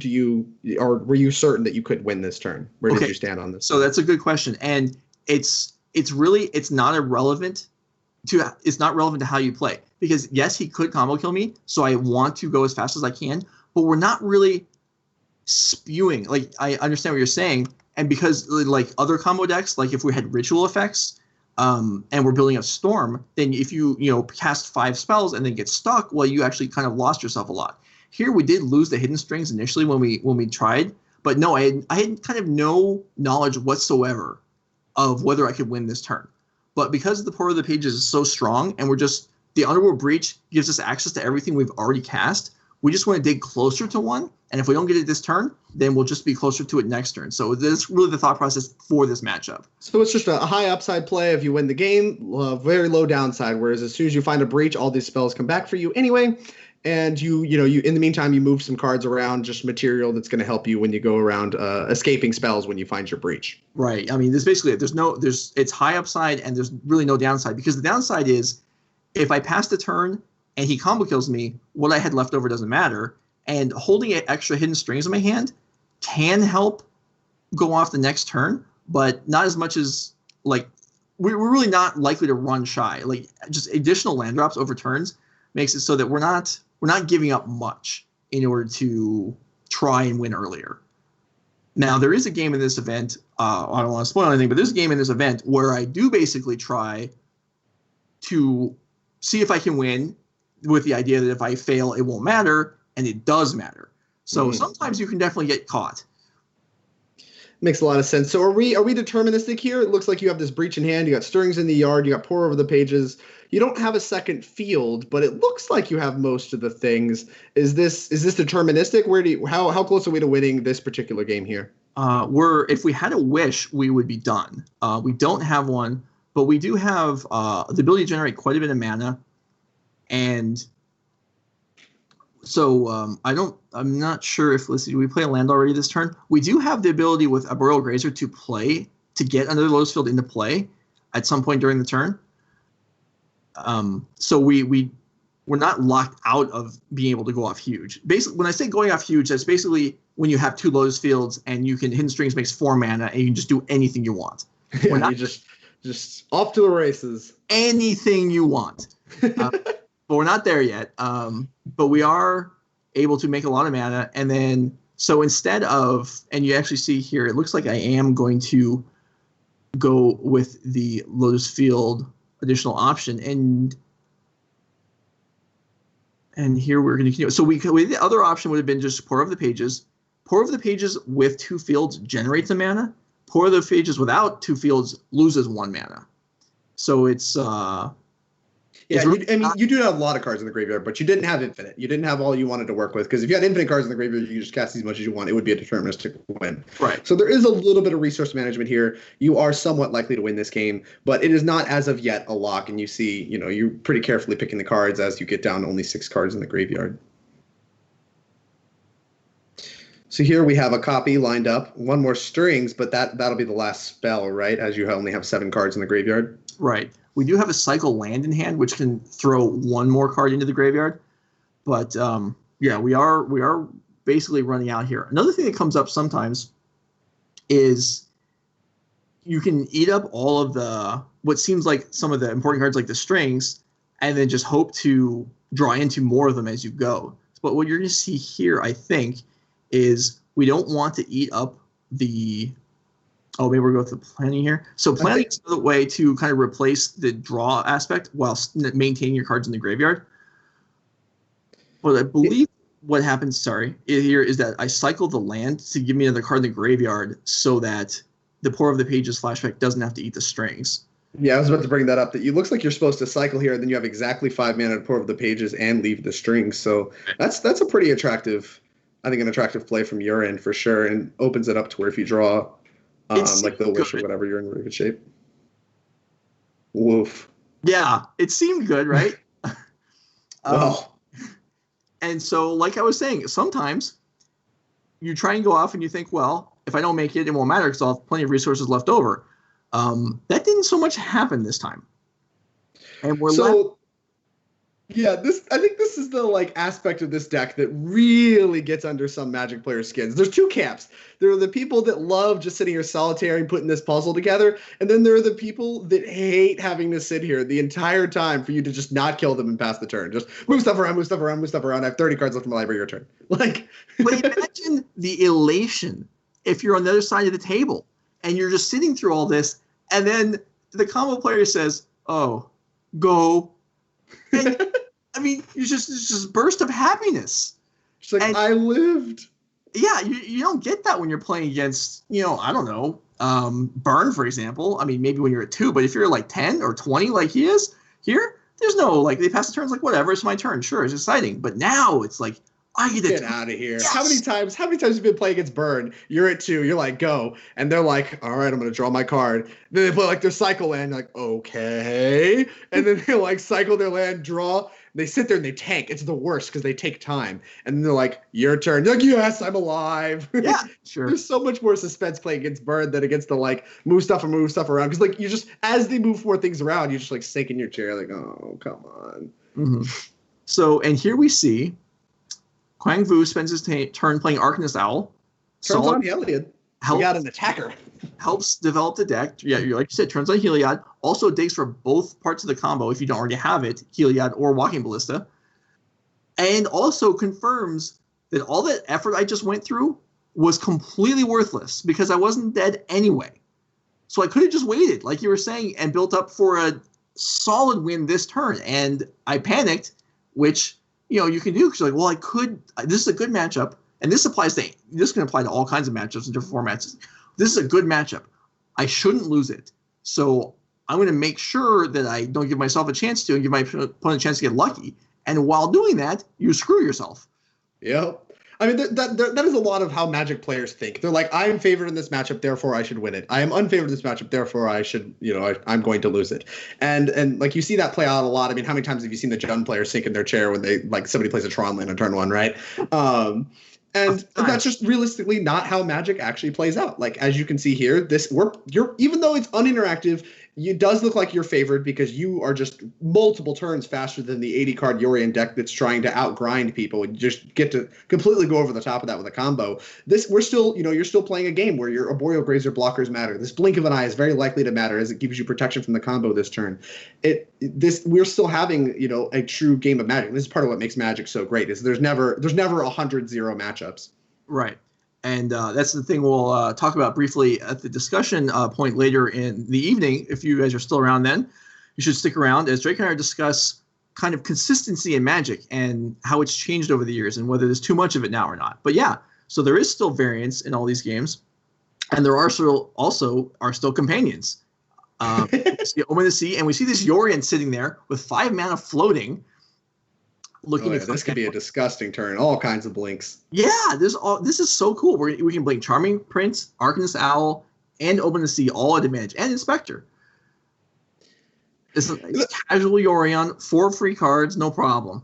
Joe, I'm really glad that this Yorion deck exists while we're still playing Magic predominantly online. Can you imagine having to do this all in paper? You're like, trigger, trigger, trigger, trigger, trigger. I'm going to get 4 different little token things out of my box that all mean different things. And this gets counters. This gets something. This is going to come back on Instep because of Charming Prince. Just a complete nightmare. Thank you, Joe. No thank you. Yeah, and it's also, fortunately, there's no fetch lands in Pioneer, or not very many. So we don't have these 80-card decks being shuffled constantly. But in Modern and Legacy, if we're playing with 80 cards, it's just going to add, a few seconds every turn for just going to draw out events a little bit longer. I guess the rounds can't take longer, but you get to play less because there's just more shuffling with 80 cards. Still, some people are playing 80 cards anyway. Not very many, I don't think. But, That's true. That's true. Battle Wits person would like a word with you, Jim. So we have generally people play 60 cards. Some people play 61, 62. Are we going to see Yorion decks with like 81, 82 using the same line of reasoning? Oh, I can't. I was ranting about this to Team Nova earlier this week. I was like, people are always struggling. They're like 61 cards. It's perfect. All the math adds up. I can't cut anything else. I'm like, if somebody pitches that to me with an 81 card deck, I'm going to lose it, Joe. I'm going to freaking lose it. Okay. So now we got Breach plus Fae. Are we done, Joe? Are we done here? Yeah, we're done. Okay. We have enough mana. It doesn't take a whole lot. We have 2 Lotus Fields, so we could either go off huge or with all these cards, with Fave Wishes, Breach, and Hidden Strings, we can actually go off with only a single Lotus Field plus 1 other land, and we have both, so we have basically everything. Just have it all. Literally the Christmas land. As you said, the do whatever you want state with 2 Lotus Fields and a Breach. Right, and this is kind of what I was talking about, where even though I wasn't sure it was going to happen, you're always unsure if it's going to happen, but we went off, failed, actually stumbled for another turn, and now 2 turns later we're winning because, again, the White Devotion deck, aside from their combo, look, they're doing all kinds of stuff over there, but we don't care about any of it. And None so of it matters. Really pushes the matchup heavily in the Lotus Breach side, I think. So while you're clicking, there's a lot of people, I think, that when Breach was kind of rising to dominance in Pioneer, they started this discussion that decks like Breach shouldn't exist. Combos should end the game is kind of, I guess, the argument, because people seem like to not really just blanket hate combo decks, but they hated that a deck like Breach exists, where Lotus Field has hexproof and is hard to interact with, and then the deck kind of just doesn't really interact in any of the normal ways. Like, it's very easy to be discarded with Underworld Breach. It's very easy to, just go over the top of any board state, as you see yourself doing here. Do you think that even though Breach isn't the best deck, that it should continue to exist as a Breach player? So, for one thing, I'm not sure I would accept that Breach isn't the best deck. But okay. See, I personally don't mind things like this. I think what gets at people is that they don't mind losing. Like if your opponent goes ritual, tendrils wagon, and you're dead, okay, I lost that game. When you're losing to something that requires a lot of clicking, or the real life version of clicking, then you're losing for a long period of time, even though it's the same number of games. Sure. And that's just demoralizing. I think that led to a lot of the backlash against Miracles as well. Yeah. Okay. I like that comparison, because Miracles is a fair deck. Well, the kind of Magic a lot of people like champion and say this is how you should play Magic, is card advantage matters. But Miracles did take a long time to win as well. But it was like, if you're playing Burn and your opponent has top and counterbalance in play and you have 6 bolts in your hand, you're basically dead. Mm-hmm. But the game hasn't ended. So you could concede, sure, but some people don't want to do that. And then they sit there for 5 minutes while, the young Miracles player backfires and screws up the Entreat the Angels, and yet they're still dead. Wow, why did I set up for this? It just takes forever. My Miracles play is getting demolished on camera. I feel like that's a big part of it, is because people don't like losing, but it's more of the time that you're losing, not the games that you're losing. And so something like Lotus Breach, which takes a while, is more frustrating than getting killed by like Sneak Attack Emrakul, because it's just over. I really like that comparison a lot. Okay, so we're going to go ahead and jump down to one of the player profiles I believe we have for Quang, who's a marketing manager from Grand Rapids, Michigan, plays in a number of Nerd Rage events, and also has had some near top 8s in Star City events. He had an interesting, you reacted to this when we were looking at it during the pre-show, his hot take down there at the bottom.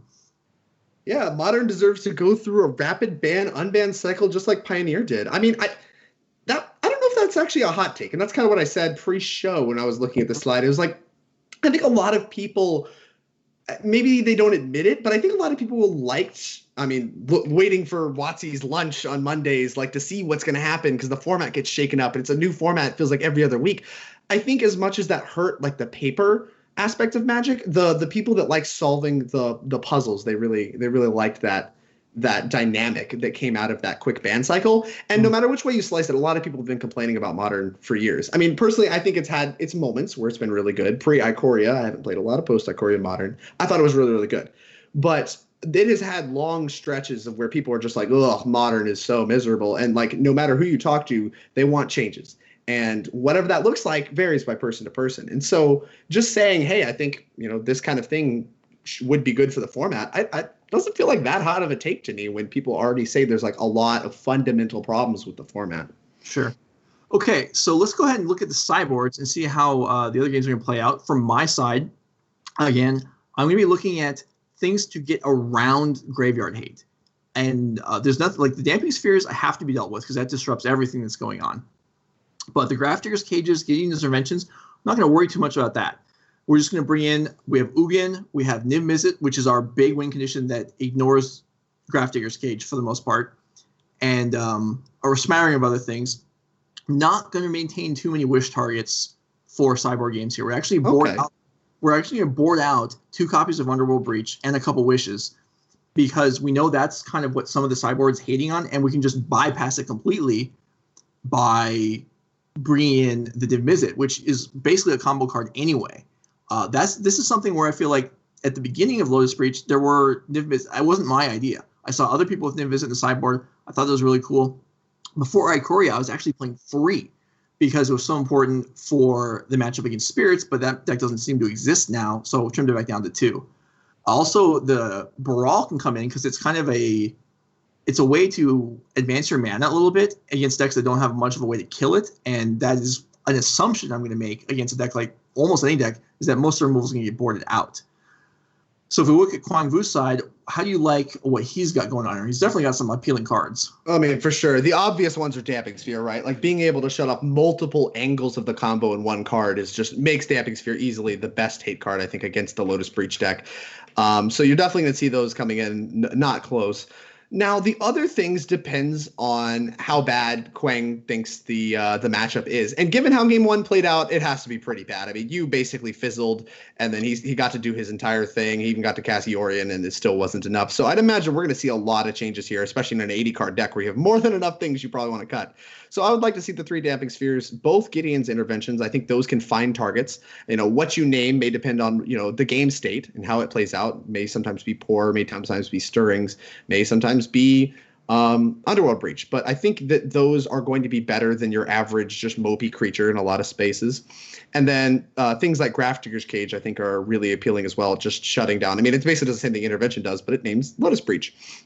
So I'm not Lotus Breach. It names Underworld Breach. Sorry, Lotus Breach is the name of the deck, so I always end up saying Lotus Breach instead of Underworld Breach. Anyway, Grafdigger's Cage, good against Underworld Breach. So I wouldn't mind seeing the Damping Spheres, the Grafdigger's Cages, and maybe the Gideon's Interventions. I'm sure they're better than something. Yeah, no, I agree with you. I think all those cards are likely to come in. A note here about Gideon's Intervention. It's just kind of cool that it's gotten probably better now that Companions exist, because you always know a card that's sort of in your opponent's hand that you could name to just lock out some aspect of the deck. Not in particular in this case, because I actually am not playing Companion, unlike all of our players yesterday and 3 of our 4 players today. But certainly, it is interesting that the card has probably gone up in value with the shift in the format since Ikoria came out.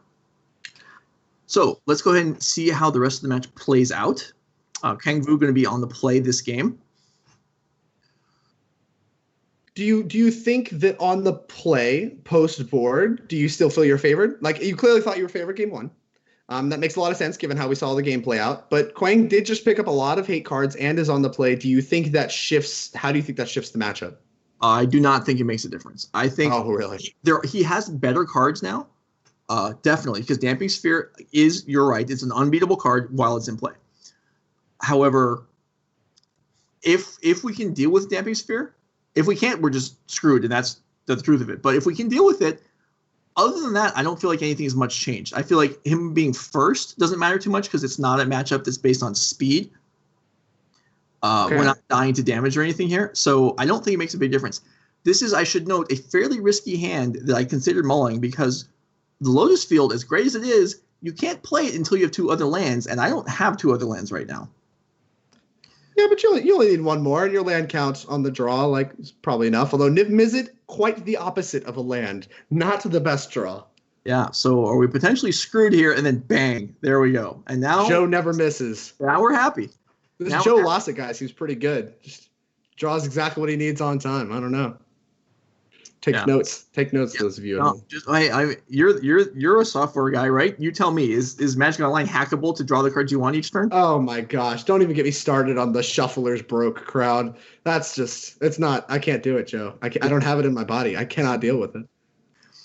Okay. So we see that Gideon, the Gideon with the emblem thing we talked about game 1. You said it doesn't matter. We'll see if you're right.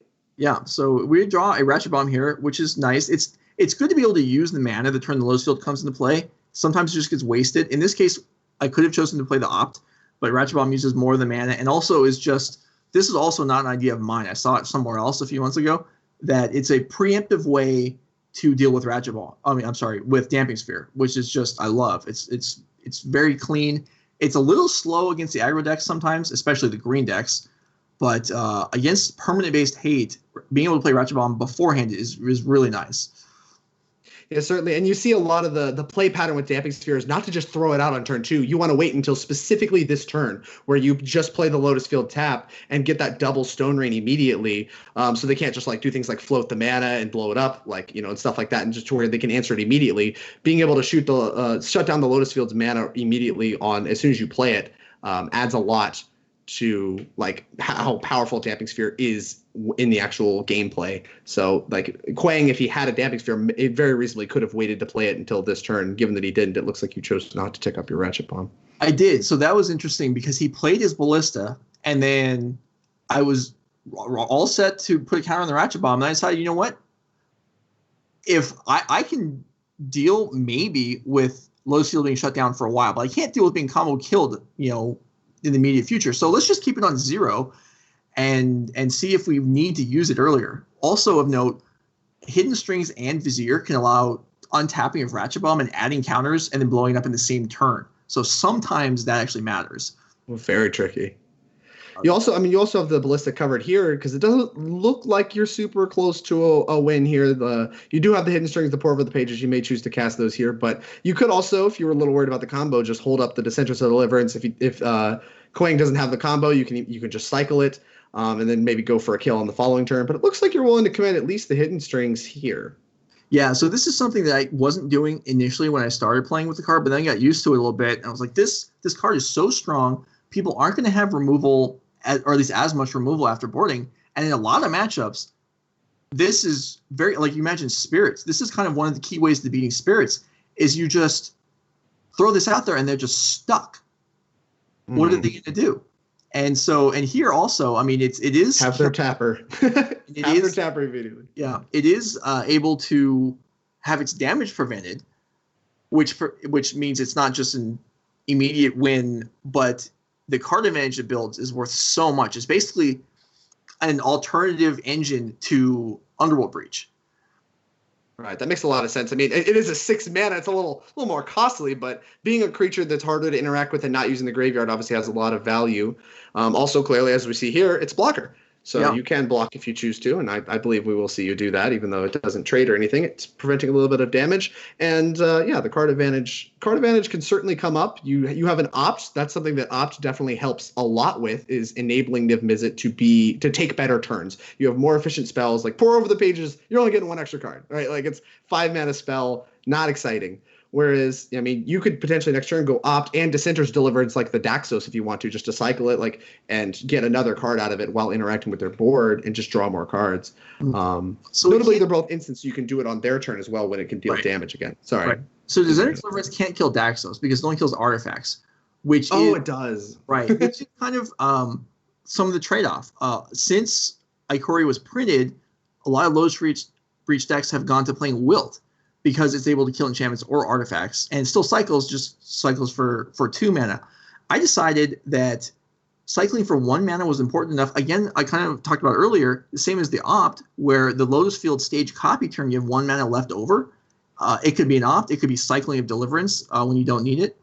Either way, it's plays the same role. And so I felt like since enchantments, I believe you can beat enchantments by playing Niv Mizzet and Ugin. So we don't need to worry about paying extra mana for cycling, even though it doesn't seem like that big of a cost. Yeah, I mean that's definitely kind of what we're seeing play out here. Is like there's no enchantments that I think you would currently care about. Like even Gideon's Intervention doesn't seem super relevant. The only enchantments that maybe would actually matter are the removal spells you assume are boarded out. So the Dissenter's Deliverance does line up with Damping Sphere, the key artifact that you're basically bringing it in for, and Niv Mizzet is allowing you to just kind of take this complete other angle. But Gideon is looking a little better than advertised, Joe. I don't know if Mattering 0 is what's going on here. It does. It is preventing the Niv Mizzet from going nuts. Or another way to look at it is the Niv Mizzet is preventing the Gideon from attacking. That's true as well. You could look at it that way. Although your Niv Mizzet looks like it's about to go down to a walking ballista. So there goes that Niv Mizzet. No removal, no problem, says Quang. Yeah, well, no Niv Mizzet, no problem, because we have another one rolled up. You need a few lands for that one, Joe. We'll get there. In fact, you did. Yeah. Just immediately drawing Thespian Stage in a true Joe Lossett fashion. Dude, you're going to make people suspicious. The shuffler's broken, chat. We already talked about that earlier. The Moto Shuffler. Beware. Get on Reddit. Scream about it. I promise it'll favor you. Okay, so here we're going to effectively make the same play we made with the Hidden Strings several turns ago. It does require, because Hidden Strings with Field and any other land generates 2 mana. Vizier only generates 1, but we have an extra land now. So as long as we tap correctly, we can put the Niv Mizzet in play this turn. That does seem possible. You seem to be hovering over the Gideon. Are you putting any thought into that Gideon yet? Like, what is your line of thought here? Are you just working out how to get this Niv Mizzet into play? Like, what are you thinking about here? I couldn't tell you. Okay, that's fair. I mean, we do have Pour Over the Pages is castable now. We could go for Pour Over the Pages and then try and copy with Thespian Stage. But we are actually facing 8 damage on the board now. So we're actually dead on the board if we don't do anything that has an impact this turn, which was not the case previously in the game. So I was probably just being a little more careful, I would say, but I don't know. It does seem, looking at it now, it seems pretty clear. And obviously at the time, it took me a minute to work it out what I wanted to do. But if we try and go off this turn and fail, we just die. But if we put Niv Mizzet out there, that's very unlikely to happen. Yeah, you're in a little bit better shape. And once again, we do have at least one instant where maybe we can try to set up some spot where we can kill a creature or two before Gideon has a chance to shut off Niv Mizzet again, given that the Gideon's plus only happens at sorcery speed. Right. And it is something that matters, too. Sometimes trying to get either cycling or spells cast during the interim between their draw step and when the Gideon activates. But here, obviously, we're tapped down, and it's just going to go through. And it's just going to be another blocker. So it's an expensive. I mean, so far we could be accomplishing the same thing with Wall of Steel, as was like a 1-mana artifact as we are with this Niv Mizzet. But here we're going to see where the Grafdigger Sage basically plays the same role as Rest in Peace, sort of, and that if this Niv Mizzet was the Underworld Breach that we swapped it out for, we would be somewhat in trouble. But because the Niv Mizzet allows us to combo without the graveyard, for the most part, we're going to end up probably being okay. Yeah, definitely worth noting. The Niv Mizzet kind of seems to play, I like to term it the Cryptic Command role. So Cryptic Command is a card that often gets touted as kind of being comically expensive in the formats it sees play, but its flexibility is near unmatched. And Niv Mizzet is kind of playing that role for you here, where you could play cheaper blockers. Yeah, you could play removal spells instead of trying to just play this thing that goes over the top of enchantments, and various other arguments of every role that Niv Mizzet takes. You could probably do it more efficiently with a different card. However, Niv Mizzet kind of gives you that whole package. It does it all for you, all in the package of one card, and a surprisingly castable card given Lotus Field's mana fixing abilities. Yeah. So. And a lot of the time, without the Gideon in play, again, just like this, for example, you see the 3 triggers on the stack right now, and we're just going to blow the board away and then the opponent. Here, that's not going to work because the Gideon in Trials is going to prevent all the damage. It's not just done in combat, but done by the card overall, which is going to amount to quite a bit here. So are we thinking we're going to play the Baral here as an extra blocker and maybe try to line up? What are we waiting for? Why are we not just casting a bunch of spells and just trying to find more things to win the game? Well, we're doing the best we can here. What we're hoping for is a Hidden Strings, which we don't have access to because we couldn't actually get if we play the Port Over Pages, we're down on mana. Now we have the Baral, it's even, but we didn't have enough mana to do both at the same time. But now that we have, kind of the plan changes once this Annul shows up. Now we have the Blink and the Annul, so we're defended multiple ways. So now that we have 2 blockers, we're still not dead on the board, and we're just going to sit here. And then, I was about to comment on what we thought the last card in Quang's hand was. I mean, he appears to have been playing the hate cards off the top of the deck because he drew them, all creatures off the top of the deck because he drew them, but he still had 1 card in hand. And I don't believe he played a land last turn. I was trying to figure out what it was, and as we see the Omen of the Sun committing a few more points of power into the board, and that actually would have threatened to kill you, I think, had you not played a second creature, right? You being at 6, you would be able to attack with the Gideon and the 2... all the 2/2s and the 2 extra power. So this Baral actually coming up huge as a blocker here as well. Yeah, so that was fortunate for me because let me tell you, even though deck lists were open, his card being Omen of the whichever one it is, the one that Sun. Omen of the Sun was not even close to something that was on my radar. When he played that, I was like, oh, okay. Yeah, well, oof. I guess we're going to survive that, but I certainly wasn't expecting it. Any thought to annulling it? You could have annulled that and chose not to. Or is there anything else you're worried about? Just a removal spell for Niv Mizzet? Well, multiple things we're worried about are Ballista to finish us off, or another Damping Sphere. Something that we can sort of handle because we already have the Niv Mizzet on the board. It's still really bad. One thing that's kind of crazy about Damping Sphere is not only does it shut off the big mana ramping, it also, currently, I only have access to 1 colored mana in total. That's true. So it's really hard to kind of dig your way out of that, even though it happens sometimes. But yeah, we're basically. I was only going to counter something that actually killed me, and the Omen of the Sun is going to come. Sun didn't quite do it. Didn't quite do it. There. Now we see Yorion adding to the board. That one threatens to be a lethal attacker on its own alongside getting to the trials. So now with more Omen of the Sun tokens coming back, you're in a spot where you have to win this turn. Right. Based on what's in hand right now, are we a lock? How lucky do we need to get to win this game here? So there's no lock without the Underworld Breach, but I'm extraordinarily confident that I can win this turn.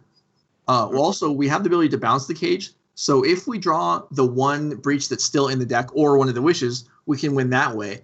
But I'm fairly confident with all the resources we have access to that we'll be able to win anyway, because the Pour of the Pages with the Baral in play, all these spells are going to be castable. Like, we have 3 strategic plannings, which are just 1 mana each, and then now we have access to a Lotus Field. This is a point, if people are watching, one of the more technical aspects, well, that's a poor way to put it, but one just kind of trick in the deck that doesn't seem like a trick, and yet I've screwed it up multiple times, is when you have the second Lotus Field, just play the Lotus Field.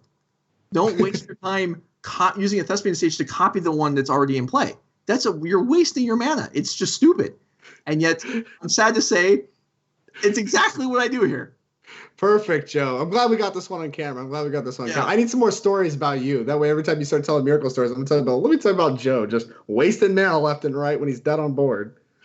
No, it's just unnecessary. It's simpler to just play the other Lotus Field. But yeah, I have certainly made a career out of maybe not the most efficiently playing things, but due to pre-boarding or just having an edge with Venser that other people didn't have, I can win anyway sometimes. So even though Venser is mana inefficient, it still wins sometimes and just surprise him. So and the Moto Shuffler. Even though our director of NRG at Nite, Max Khan, failed to get my own player slide ready for tonight. Unbelievable. It's possible that an argument can be made that the fault lays with me, but let's just say it was his fault. It does say on there, one of the information that I submitted was that there have been, in the history of Legacy Grand Prix, 12 copies of Venser have been in top 8s. I've done 4 of them. I'm very proud to say. 4 of them? 1/3 of the all-time Venser top 8s. Yeah, I don't know that I was actually hoping it would be a much higher significant percentage, but that's all it was. Yeah, actually, I was expecting you to say something like 10, and I was going to be completely blown away. I mean, 1/3 is still respectable. Yeah. I mean, how did people top 8 with Venser 12 times? Well, I think there were singletons in old-time decks, like in Allurin decks a long time ago. Oh, that's cheating. Come on. You want to talk about cheating? Here we have Demizit and Baral. So Pour of the Pages costs 4 mana, generates 6, and draws 4 cards. Yeah, you just have all your cards in hand. You found the breach. I assume this is all she wrote. I see a Thassa's Oracle. You have actually a lot of devotion. Like, you have, what is this, 4 devotion already in play, so you only need to get to 6 cards of them. So you can see, even though we drew the breach, you can kind of see how it wasn't really necessary. With the spells that we have access to, like Strategic Planning digs 4 cards, we probably could have just finished up going through the deck. So that's going to wrap up that match as I take down Quang and move to 2-1, leaving the event. And now, hopefully, so that concludes the matches for tonight. Hopefully you guys enjoyed that. But we're not done quite yet. Drake and I are going to go through kind of a discussion topic that we have prepared. This is also the time where if you have any questions regarding our topic, or just for Drake and I, something else we talked about tonight, or just in general, this would be the time to put them up. And so we will be looking at the chat now. Our topic for tonight, which was provided by Mr. Sasser, is Magic getting too consistent nowadays? Things have changed. There's been developments in the rules and in cards over the last couple of years. We have the London Mulligan, which definitely changed how the whole game, the opening of the game plays out. And the Companions being sort of an 8th card that you have to follow a stipulation, but still it's something that you have access to every single time. You always know it's there. Does this reduce the variance of the opening of Magic too much? Drake, you have thoughts on this? Yeah, so this is kind of something I'm constantly thinking about, actually, as I'm playing Magic, is I wonder, Is the game better if there is more variance, less variance? This is something I think about a lot. I mean, variance comes up a lot in Magic. People often attribute their losses to variance, whether or not they actually are to variance. And Companion is yet another mechanic, which we've seen kind of relatively quickly following on the tail of the London Mulligan, that decreases the variance in Magic. Like, you more often have less games where you have a player that just does nothing. Because if you're flooding, you still have a spell guaranteed that is just like started in your opening hand. So for me personally, I wouldn't be able to say this until I had started playing some games, but having now played some games, I'm enjoying Magic more where both players are playing Magic. Like, there are times when I have fun playing Magic that is a contrived situation where my opponent is no longer playing Magic. An example of this is Wasteland and Legacy, right? Like, you just Wasteland their one land and you're just beating them over the face with a Delver and you're like, oh yeah, we're doing it. Yeah. But like, that's not, I wouldn't want every game of Magic to be like this. You do want a lot of back and forth, I think. I think the average Magic player plays Magic to play a full game of Magic. Both players are playing to the best of their ability with the cards, and like, one person's not just sitting there being like, well, nothing I can do, my hand's all lands or whatever. So having played with companions and having played matches where both players have companions, I find those to be quite fun.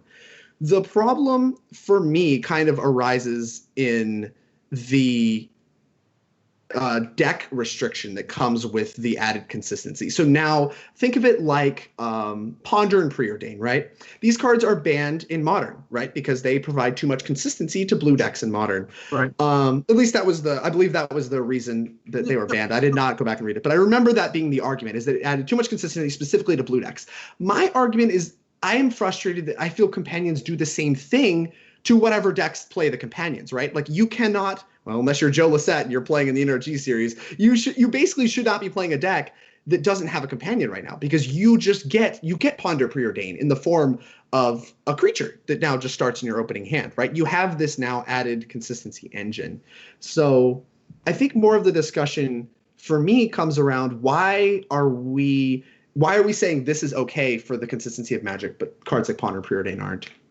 Yeah, and I think I remember when Ponder and Preordain went down, I just shifted right there, and now the light is really catching my face.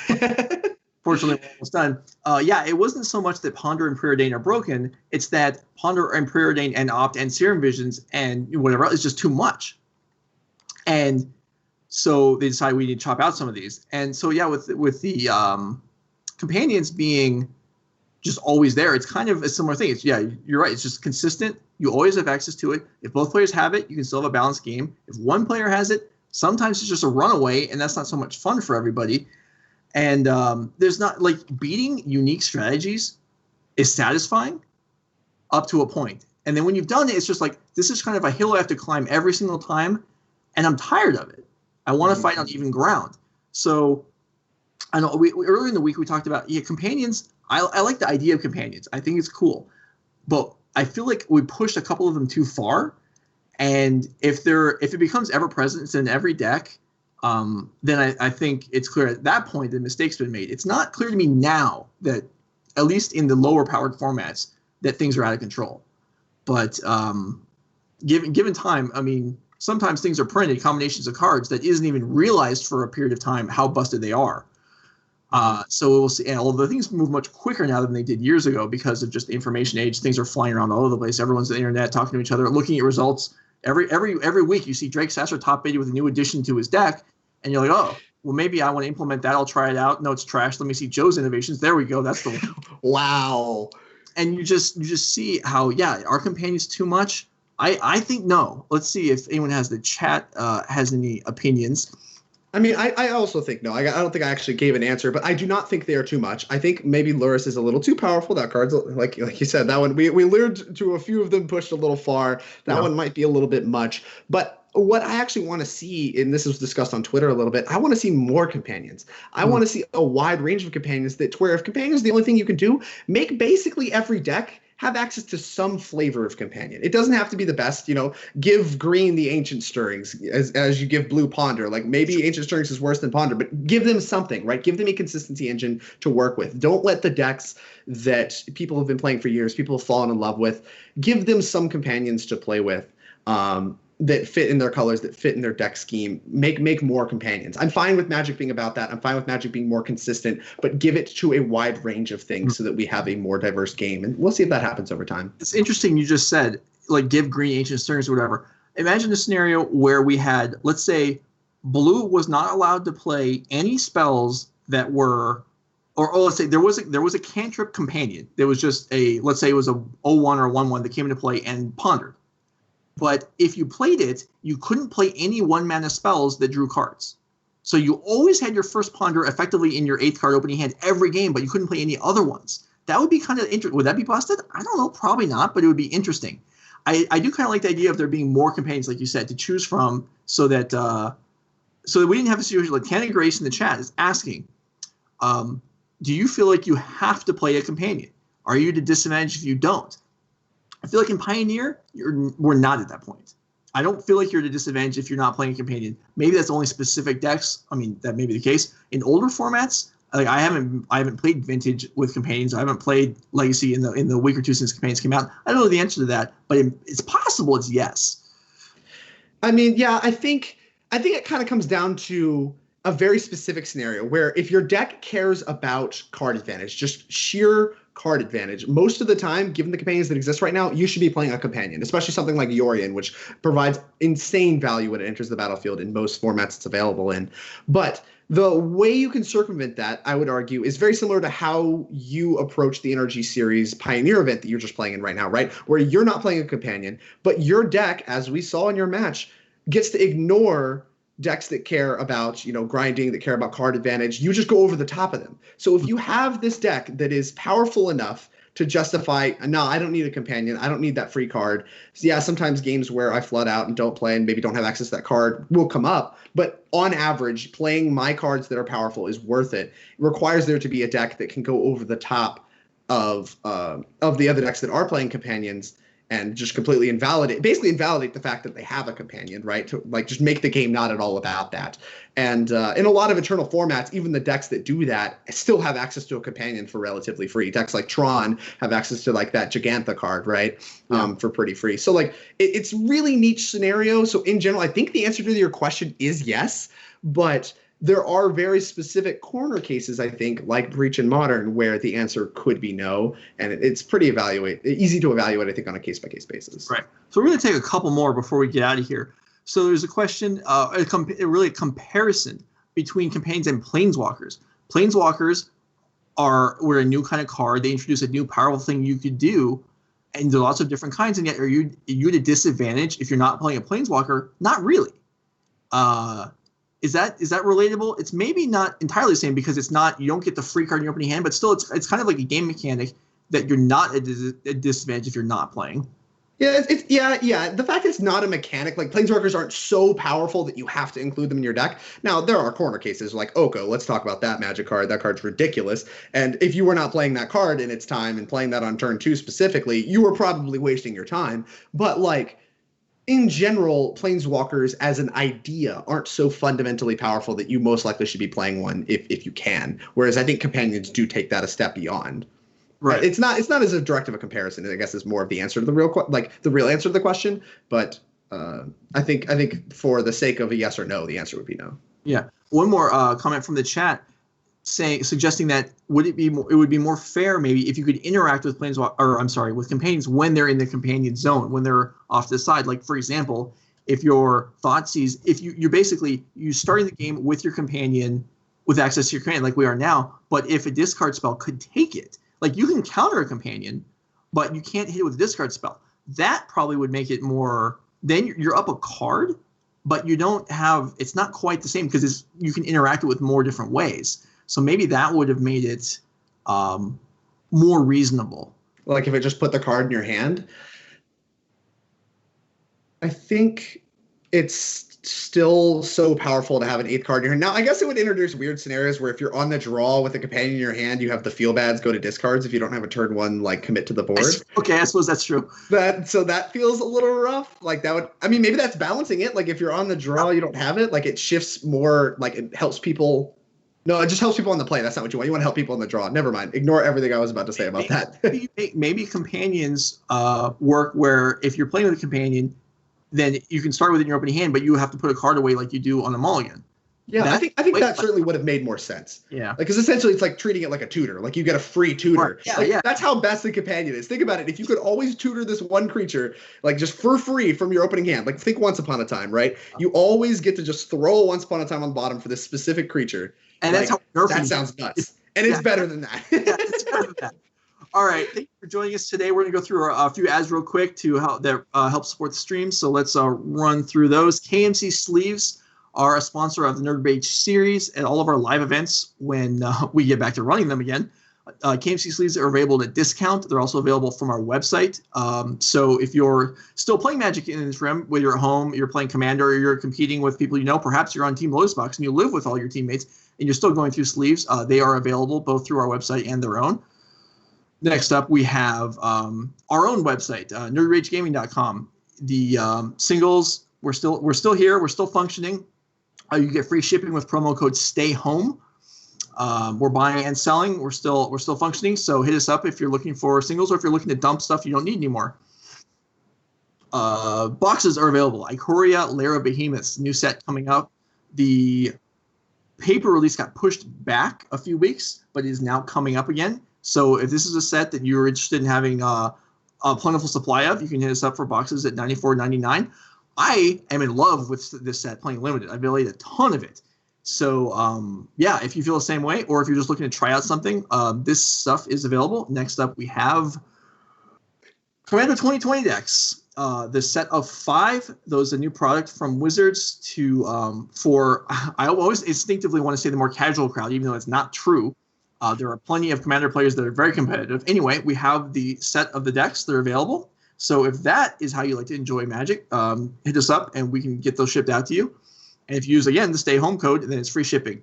Stay connected with us at Facebook, Twitter, YouTube, and Instagram /NRG series, as well as the nerdragegaming.com website for announcements as far as future tournaments in this series, or what's going on, how things are. In fact, I believe the next slide is about our next event, which is standard.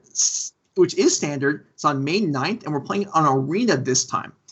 So if you would be interested in playing on our event, if the idea of having your matches covered on this show is exciting to you, and having me examine your plays and point out errors that are actually due to my misunderstanding how your deck works, join up the event. A week from Saturday is our next one. And I believe, finally, our chat emotes. If you're enjoying this content and you want to subscribe, we'd appreciate that. But really, don't feel the need to. I know money is short for a lot of people at this time, and just showing up to watch is really the most important thing to us. Now, that's going to conclude that. Drake, shout out to anybody or say anything before we take off? Thank you all for showing up. I really appreciate it. I've interacted with a few of you in the chat. I really appreciate, friends and those who I have come to know as family showing up to support me. I think we had a good show tonight. I hope everybody liked my commentary, especially after being repeatedly bashed by the Joe Lossett for my Miracles play all throughout the show. I hope I was still very tolerable. Thank you all for being here.